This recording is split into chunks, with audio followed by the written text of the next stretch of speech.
जय हिंद दोस्तों जियो पॉलिटिक्स में इस समय पर हालात ये इस तरीके से पहुंच चुके हैं कि चाइना जो है उसने अपना गुस्से का एक लेवल हाईएस्ट लेकर आ गया है और यहाँ तक कह दिया है कि अगर नैन्सी पेलोसी जो हैं वो ताइवान पहुंची तो प्लेन को मार गिराया जाएगा। और अमेरिका की घबराहट देखिए कि अभी तक अमेरिका ऊहा-पोह में है कि नैन्सी पेलोसी को जाने दे या ना जाने दे, भेजे या ना भेजे।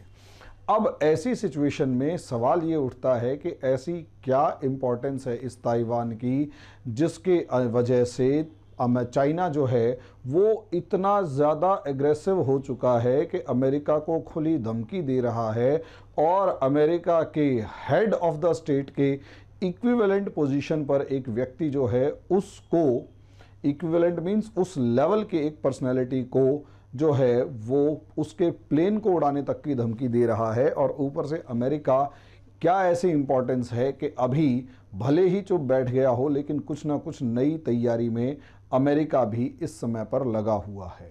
कभी वो अपने जहाज़ी बेड़ी भेज रहा है, कभी हथियार भेज रहा है, कभी कुछ सोच कर देखिए। रशिया ने यूक्रेन पर हमला किया, अमेरिका ने सिर्फ और सिर्फ हथियार भेजे, लेकिन यहाँ ताइवान के मामले के अंदर अमेरिका के राष्ट्रपति के मुंह से साफ निकल चुका है कि अगर ताइवान पर हमला हुआ तो अमेरिका चुप नहीं बैठेगा। तो सवाल ये है ताइवान इतना ज़्यादा इम्पोर्टेंट कैसे हो गया कि एक छोटा सा देश जिसकी बहुत ज़्यादा कोई इम्पोर्टेंस नहीं थी, या यूं कहें पूरे के पूरे अगर हम इसे मैप पे भी ढूंढना चालू कर दें तो हमें इस पूरे वर्ल्ड मैप में ताइवान जल्दी से दिखाई नहीं देगा। फिर भी अगर आप देखें तो अमेरिका और चाइना की जगह सामने बीच में यहाँ पर एक जो रेड डॉट मेरा दिखाई दिया है ये है ताइवान। इससे पहले दोस्तों मैं आपको एक छोटी सी इंफॉर्मेशन ये देना चाहता हूँ कि अगर आप IAS, PCS या किसी भी गवर्नमेंट जॉब की तैयारी करने जा रहे हैं तो आप सभी स्टूडेंट्स में से 1000 इंटेलिजेंट स्टूडेंट्स के लिए हमने एक इंडिया का सबसे बड़ा NCERT स्कॉलरशिप टेस्ट रखा है। फ्री ऑफ कॉस्ट इसका रजिस्ट्रेशन है और अगर आप इसमें रजिस्ट्रेशन कराएंगे तो उसके बाद जो भी स्टूडेंट्स टॉपर होंगे, टॉप 1000 स्टूडेंट्स को हम ये course free of cost available करवाएंगे। बिल्कुल फ्री ऑफ कॉस्ट अवेलेबल करवाने वाले हैं। तो इसलिए आप हमारी ऐप डाउनलोड कीजिए, जल्दी से जल्दी हमारे इस स्कॉलरशिप टेस्ट के अंदर अपना रजिस्ट्रेशन करवाइए, अपना स्लॉट बुक कीजिए। 14 अगस्त को रजिस्ट्रेशन है और 14 अगस्त को टेस्ट होगा। 4 स्लॉट्स में टेस्ट होगा, 4 में से किसी भी स्लॉट में आके आप टेस्ट दे सकते हैं। तो जल्दी से जल्दी रजिस्ट्रेशन कराएं और जल्दी से जल्दी टेस्ट देना, मतलब टेस्ट के लिए रजिस्टर करके अपनी सीट्स को बुक करें। ऐप हमारी डाउनलोड करेंगे, स्टडी टेबल जो ऐप है वो प्ले स्टोर से मिलेगी। रजिस्ट्रेशन फ्री है तो जल्दी से जल्दी आप रजिस्टर।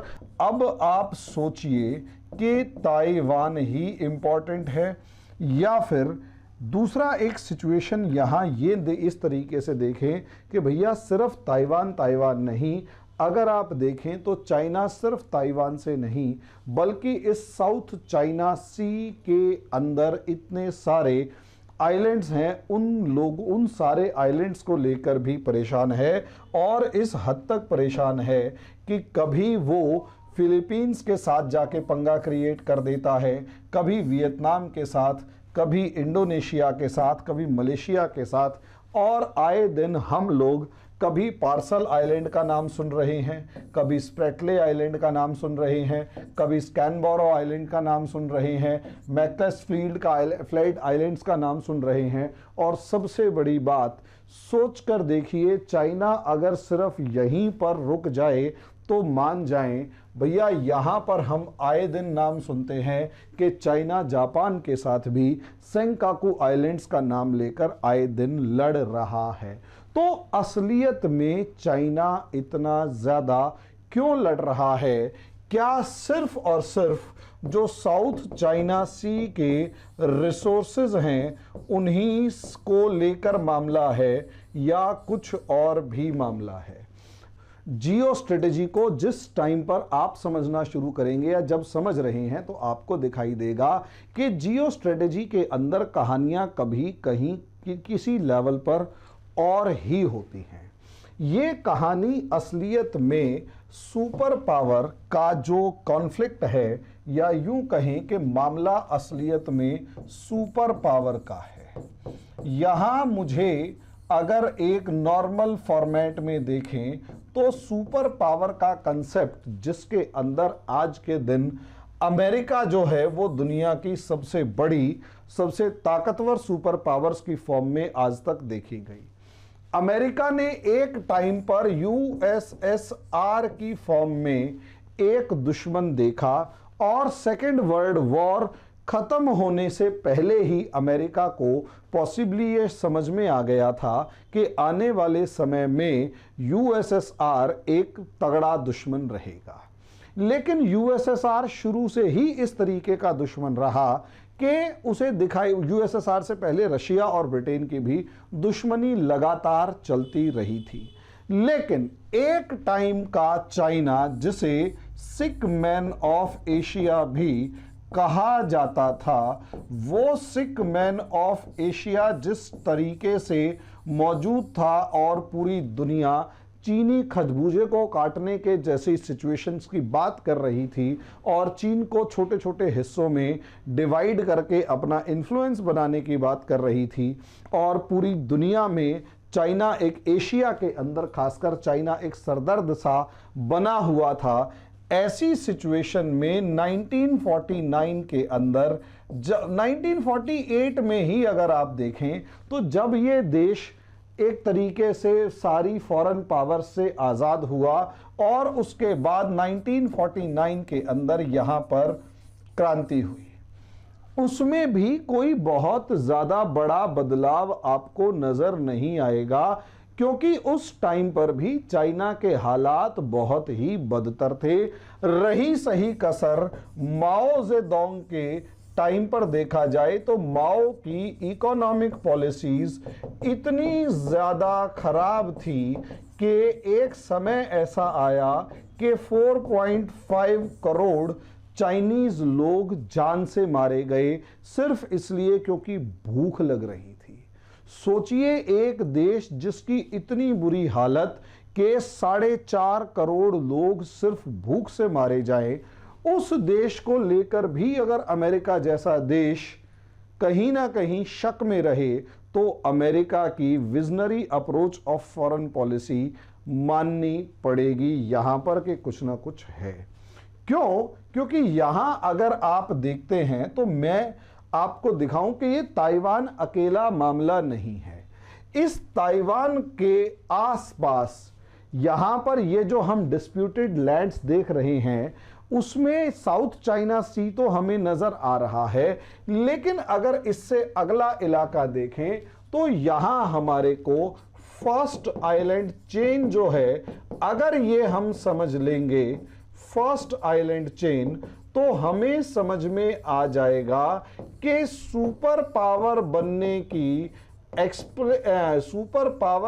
की एस्पिरेशंस पालने वाला एक देश चाइना, जो दुनिया में सबसे ज़्यादा ताकतवर देश बनने का ख्वाब पाले हुए है, वो असलियत में जब उसका राइज हुआ तो उसे पता लगा कि वो तो दुनिया में अमेरिका जैसी सुपर पावर ने घेर रखा है। अब आप इसे कहोगे कैसे?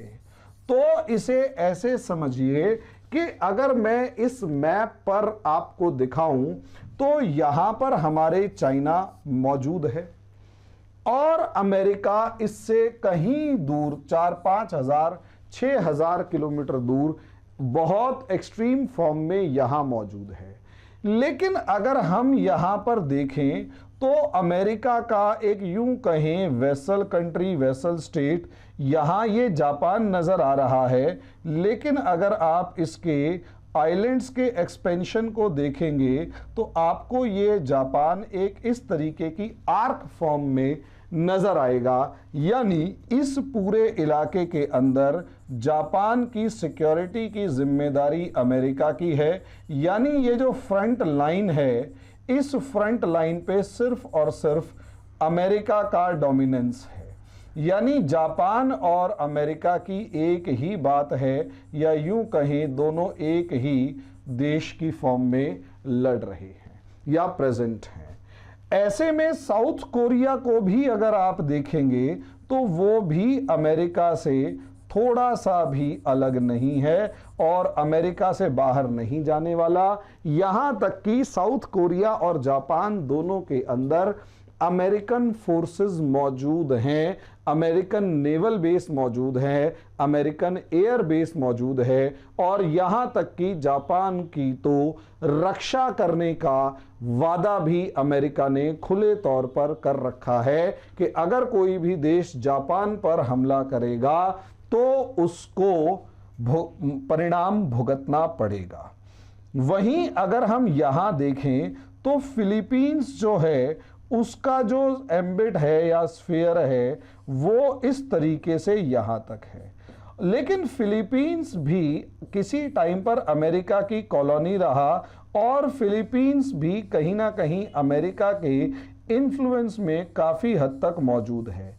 हालांकि इनकी जो इन्फ्लुएंस है ये डिवाइडेड फॉर्म में है कि कभी ये चाइना के फेवर में बात कर रहे होते हैं और RCEP साइन कर रहे हैं, कभी कुछ, लेकिन फिर भी इतना समझ लीजिए फिलीपींस का एक बड़ा हिस्सा, या यूं कहें फिलीपींस भी सिक्योरिटी मामले में अमेरिका के ऊपर ही डिपेंडेंट है। अब यहीं अगर आप देखेंगे इधर अमेरिका है और इधर ग्वाम नाम का एक आइलैंड है और इस ग्वाम आइलैंड में अमेरिकन नेवल बेस मौजूद है। वहीं अगर हम यहां पर फिलीपींस को भी देखते हैं, वियतनाम को देखते हैं, तो वियतनाम और चाइना का साउथ चाइना सी को देखते हुए एक बहुत पुराना डिस्प्यूट मौजूद है। तो वियतनाम भी कहीं ना कहीं एंटी चाइना माइंडसेट खुले तौर पर रख रहा है और ऐसी सिचुएशन में अब जिस तरीके से अमेरिका और वियतनाम की दोस्ती बढ़ने लगी है, चाइना चारों अपने एक और दुश्मन से घिरा हुआ है। ऐसे में मलेशिया भले ही डिस्प्यूटेड फॉर्म में हो, लेकिन आज के दिन जिस तरीके से चाइना की साउथ चाइना सी में एग्रेशन और हांगकांग के अंदर जो प्रॉब्लम्स दिखाई दे रही हैं, उसको देखकर मलेशिया भी कहीं ना कहीं अमेरिका की तरफ दोबारा से खिसकना शुरू कर चुका है। और सबसे बड़ी बात यहां अगर हम देखें तो इधर एक देश है सिंगापुर, छोटा सा देश लेकिन पूरे तरीके से अमेरिका के ऊपर डिपेंडेंट, या यूं कहें अमेरिका की सिक्योरिटी के मामले में अमेरिका पर डिपेंडेंट। अब ऐसे में यहां पर ये एक आइलैंड आपको दिखेगा ताइवान। ये ताइवान आइलैंड जो यहां पर मौजूद है, असलियत में ताइवान ही इकलौता ऐसा एरिया है जिस पर China from day one China policy के नाम पर क्लेम करता रहा है और वन चाइना पॉलिसी के नाम पर यह कहता रहा है कि ताइवान मेरे देश का हिस्सा है, ताइवान चाइना का हिस्सा है। और यहां तक कि चाइना इस मामले में इतना ज़्यादा अकड़ू रहा, या यूं कहें इतना ज़्यादा स्ट्रिक्ट रहा कि दुनिया में जिस देश ने वन चाइना पॉलिसी नहीं मानी और ताइवान को चाइना का हिस्सा नहीं माना, चाइना ने उसके साथ रिलेशन ही नहीं रखे। और जब चाइना का एक सुपर पावर की फॉर्म में, खासकर इकोनॉमिक पावर की फॉर्म में राइज हुआ, तो दुनिया के जो भी देश ताइवान को रिकॉग्निशन थोड़ा बहुत दे रहे थे, सब ने मना कर दिया। आप अब इस मैप को देखिए, चाइना एक सुपर पावर बन रहा है, या यूं कहें चाइना एक सुपर पावर बन चुका है। अब एक तरफ तो सुपर पावर अमेरिका है और सुपर पावर अमेरिका को उसके घर के बाहर रोकने वाला कोई नहीं है इस पूरे मैप में, और वो अपनी आर्मी लेकर जितनी जल्दी हो सके या जैसे भी यहां पहुंचे, कोई समस्या नहीं है। लेकिन सोचकर देखिए, ताइवान, चाइना को अपनी आर्मी, अपनी नेवल फोर्स अगर निकालनी है तो उसके पास निकलने का जरिया कौन सा है? आपको दिखाई देगा यहां से कोई कहीं तक कैसा भी कोई भी रास्ता चाइना के पास इस इलाके से निकालकर अपनी नेवल फोर्स को निकालने का कोई रास्ता है ही नहीं। ये रेड एक तरीके का कॉरिडोर सा बन रखा है जो कि अमेरिकन इन्फ्लुएंस के अंदर मौजूद है। और यहां सिर्फ एक ताइवान ऐसा आइलैंड है जो कि चाइना ऑफिशियली क्लेम कर सकता है, बाकी टेरिटरीज को बाद में कर सकता है। सबसे पहले जो क्लेम कर सकता है वो ताइवान को करेगा, और ताइवान के ऊपर पिछले 50 साल का एक दावा लगातार चलता आ रहा है। यही कारण है कि चाइना इस ताइवान के मामले में डू और डाई सिचुएशन में है।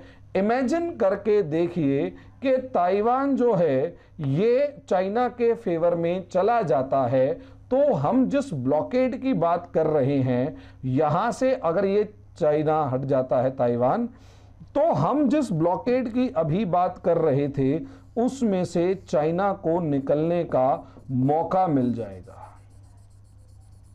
ये जो ब्लॉकेड यहां तक जापान वाला फैला हुआ था, ये ब्लॉकेड छोटा हो जाएगा और चाइना को यहां से अपनी नेवल फोर्स को निकालने का मौका मिलेगा, एक रास्ता खुलकर आ जाएगा। और ये जो फर्स्ट आइलैंड है उनमें से एक फर्स्ट आइलैंड पर चाइना का कब्जा हो जाएगा, और चाइना यहां पर अपना बेस बनाकर कैसे भी कहीं तक भी अपने मिलिट्री कैंपेन्स को अंजाम दे सकता है। इस टाइम पर ताइवान के होने की वजह से यहां आप देखेंगे तो ये जो लॉक बना हुआ है घुमाकर चाइना को घेरने का, इस लॉक के अंदर चाइना फंसा हुआ है। अमेरिका जानता है कि अगर ये ताइवान हाथ से निकल गया और चाइना यहां ताइवान को बेस बना लेगा, तो पूरे का पूरा इसका ये जो फ्रंट लाइन आइलैंड्स का जो कंसेप्ट है ये हाथ से जाता रहेगा, और फिर चाइना खुल के पैसिफिक ओशियन में अमेरिका से दो दो हाथ करने को तैयार खड़ा हुआ दिखाई देगा। वहीं दूसरी तरफ चाइना जानता है कि अगर ताइवान को कब्जा नहीं किया तो अमेरिका से किसी भी तरीके से, अमेरिका तो छोड़ो, चाइना कभी सुपर पावर बन ही नहीं पाएगा। साउथ चाइना सी भले ही रिसोर्सेज और दूसरे मामले में इन्फ्लुएंस बढ़ाने का रीजन है, लेकिन ताइवान एक ऐसा लॉक है, एक ऐसा पॉइंट है जहां से चाइना अगर बाहर निकल गया या चाइना इस इन्फ्लुएंस को बढ़ाने में कामयाब हो गया, तो एक तरफ इसका स्पिल ओवर इफेक्ट जापान के ऊपर जाएगा, दूसरा इफेक्ट फिलीपींस पर जाएगा, कोरिया पर जाएगा, और फिर साउथ चाइना सी को चाइना के हाथ से बचा पाना नेक्स्ट टू इम्पॉसिबल हो जाएगा। यही कारण है कि ताइवान दोनों के लिए, अमेरिका और चाइना दोनों के लिए बहुत बहुत बहुत ज़्यादा इंपॉर्टेंट स्ट्रक्चर है। इसीलिए दोनों डू और डाई वाली सिचुएशन में, जिसे कहते हैं ना, एक दूसरे से धमकियां देते हुए नजर आ रहे हैं। एक कह रहा है आग से मत खेलो, दूसरा कह रहा है पंगे मत लो, और ऐसे में वर्बल वॉर शुरू हो चुका है। कब ये वर्बल वॉर रियल वॉर में कन्वर्ट हो जाए, भगवान से प्रार्थना करो ना हो। बाकी समय बताएगा। कमेंट बॉक्स में ज़रूर बताइए कि मेरा ये वीडियो कैसा लगा। अभी के लिए इतना ही, धन्यवाद।